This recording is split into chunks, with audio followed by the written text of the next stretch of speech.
మండలం గుండ్లపాలెం అండి. సరే ఈరోజు మనం మందపాడు అనే ఫీల్డ్లో ఉన్నాం సార్. అవును. అజయ్ 41 కార్తికేయ వాళ్ళది అజయ్ 41 ఫీల్డ్లో ఉన్నాం మన వాసు గారి చేనులో. ఎక్కడి నుంచి వచ్చారు సార్? మేము గుళ్ళపాలెం నుంచి వచ్చాం. గుళ్ళపాలెం నుంచి వచ్చారు. అజయ్ 41 వెరైటీ చూడడానికి గుళ్ళపాలెం వచ్చారు సార్. మన వాసు గారు వేసినారు.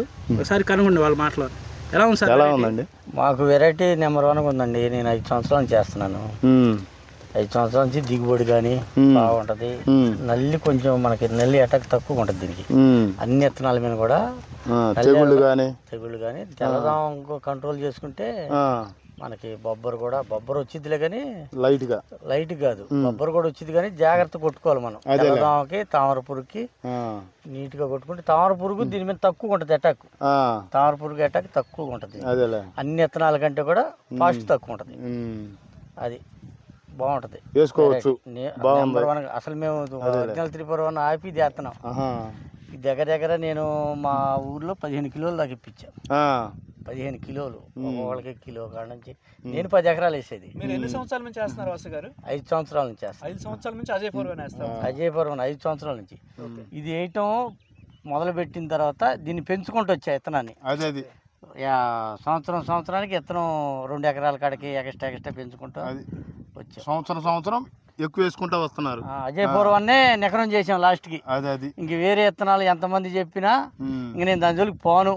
ఈ రకంలో మీరు తెలుసుకున్న మంచి లక్షణాలు ఏంటి చెప్పండి? ఇది కాటా బాగా వచ్చిందండి. మనం ముదురు కోత కోసుకుంటే రంగు బాగుంటది, థమ్స్అప్ కలర్ వచ్చింది, బాగుంటది. మార్కెట్ లో నేను అమ్ముతున్నా కదా, మనకి మార్కెట్ లో మన కాయలు అందరి మీద ₹1 పెంచే కొంటారు మార్కెట్ లో. నేను మార్కెట్ కే తీసుకెళ్తా, ఎక్కువ మామూలు కమిషన్ కొట్టుందిలే అక్కడికే తీసుకెళ్తాను. ₹1 మనకి పెంచే పడింది మార్కెట్ లో. బాగుంటుంది, ఎక్కువగా ఉంటుంది కాబట్టి దీనికి మార్కెట్ లో బాగా డిమాండ్ ఉంటుంది. థమ్స్అప్ కలర్ వచ్చింది. మనం ఎండిన తర్వాత కలర్ థమ్స్అప్ కలర్ వచ్చింది. తాలు శాతం ఎలా వస్తుంది సార్ దీంట్లో? తాలు మనకి కొంచెం తక్కువగానే ఉంటుంది తాలు. అయితే మనం జాగ్రత్తగా కోతలోనే జాగ్రత్త ఉండాలి. కోసే కోత పండనిచ్చి కోసుకోవాలి.